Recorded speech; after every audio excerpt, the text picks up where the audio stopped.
Impact Kids.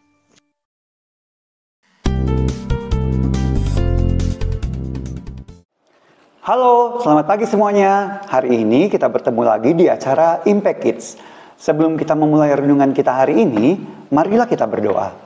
Bapa kami yang bertata dalam kerajaan sorga, kami mengucap syukur Tuhan, hari ini kami sudah dapat bangun pagi dan kami akan mendengarkan firman-Mu. Tuhan beri kami hikmat agar kami dapat mengerti apa yang difirmankan hari ini. Terima kasih banyak Bapa, hanya di dalam nama Tuhan Yesus Kristus, Tuhan dan Juru Selamat kami yang hidup, kami panjatkan doa ini. Amin. Lebih dari 100 tahun yang lalu, ada seorang Kristen yang bernama Harriet Tubman. Dia adalah seorang wanita yang berjuang untuk membebaskan budak-budak yang ada di Amerika. Tapi tahukah kalian, kalau kalian dulu juga adalah seorang budak? Seperti yang dikatakan Tuhan Yesus di dalam Yohanes 8 ayat yang ke-34 sampai ke-36. Kata Yesus kepada mereka, "Aku berkata kepadamu, sesungguhnya setiap orang yang berbuat dosa adalah hamba dosa.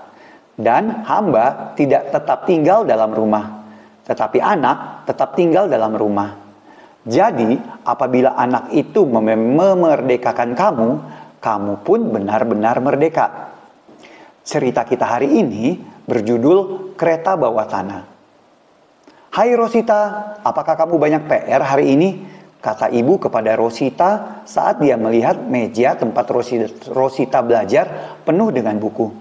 "Iya Bu, saya disuruh membuat laporan," jawab Rosita. "Tentang apa?" lanjut ibu bertanya. "Laporannya tentang Harriet Tubman.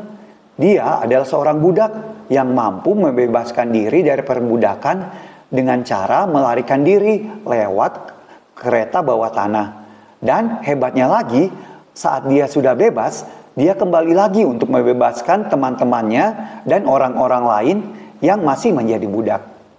Padahal Bu, kalau seandainya Harriet Tubman itu tertangkap lagi, dia bakalan dijadikan budak kembali. Tetapi Harriet Tubman tetap berusaha membebaskan teman-temannya yang masih menjadi budak." "Wow," kata ibu, "dia sangat berani." Rosita lalu duduk di sofa lalu berkata kepada ibunya, Kalau saya tidak mungkin seberani itu Bu.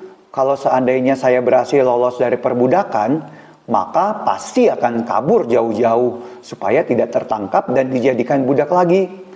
Saya tidak mau mengambil risiko untuk kembali lagi dan membebaskan teman-teman atau orang-orang lain yang masih menjadi budak."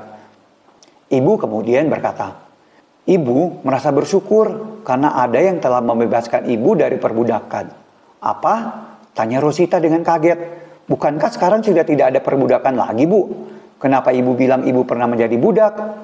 Ibu lalu menjelaskan, "Ibu, kamu dan semua orang lahir ke dunia ini sudah langsung menjadi budak.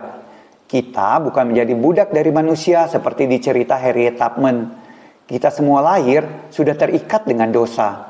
Dan kita tidak dapat membebaskan diri kita dari dosa itu. Tuhan Yesus datang untuk membebaskan kita. Dia menjadi manusia dan mati untuk dosa-dosa kita. Sehingga kita dapat menjadi bebas." "Iya benar Bu," kata Rosita. "Sekarang," lanjut ibunya, "karena kita sudah bebas, kita harus menolong orang lain dengan cara mengenalkan mereka kepada Tuhan Yesus yang dapat membebaskan mereka dari dosa." Tapi tidak seperti Harriet Tubman. Kita tidak perlu takut lagi untuk menjadi budak.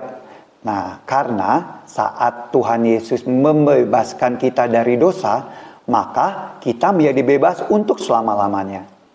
Mengenalkan Tuhan Yesus kepada orang lain itu sama seperti dengan yang dilakukan Harriet Tubman ya Bu? Tanya Rosita. Menceritakan Tuhan Yesus kepada orang lain tidaklah sesulit yang dilakukan Harriet Tubman, kata ibunya. Karena menceritakan tentang Tuhan Yesus tidaklah melanggar hukum sekarang. Di negara kita Indonesia, menceritakan tentang Tuhan Yesus kepada orang lain itu tidak akan ditangkap atau dipenjara. Tetapi ada tempat-tempat di dunia ini di mana menceritakan Tuhan Yesus itu sangatlah berbahaya. Kita bisa ditangkap, bahkan mungkin kita bisa dipukul atau dibunuh. Kita harus belajar dari Harriet Tubman. Harriet Tubman bukan hanya membebaskan budak-budak yang tidak dikenalnya, dengan resiko tertangkap dan dijadikan budak lagi. Jadi, kita harus belajar dari Harriet Tubman untuk berani menceritakan tentang Tuhan Yesus, di mana tempat kita akan menceritakan Tuhan Yesus itu sangat berbahaya.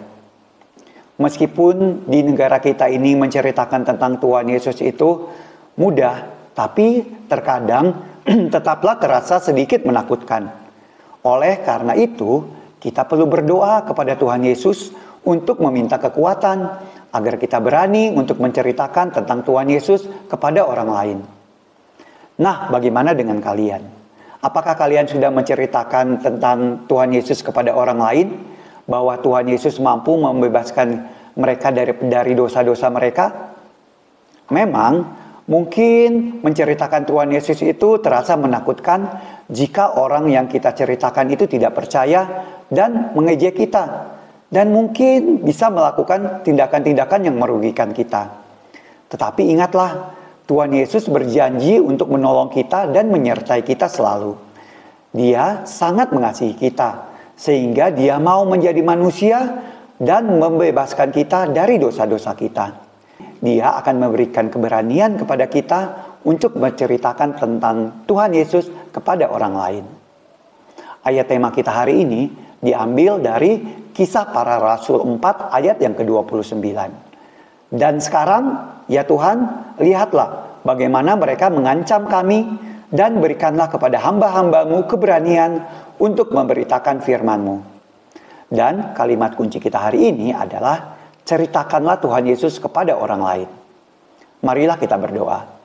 Bapa kami yang bertata dalam kerajaan sorga, kami mengucap syukur Tuhan, pada hari ini kami sudah dapat mendengarkan firman-Mu Tuhan. Tuhan, beri kami hikmat, beri kami keberanian Tuhan, agar kami mampu menceritakan tentang Tuhan Yesus kepada orang lain, terutama kepada teman-teman kami yang lain Tuhan. Terima kasih banyak Tuhan Yesus, hanya di dalam nama Tuhan Yesus Kristus, Tuhan dan Juru Selamat kami yang hidup, kami panjatkan doa ini. Amin. Selamat pagi semuanya.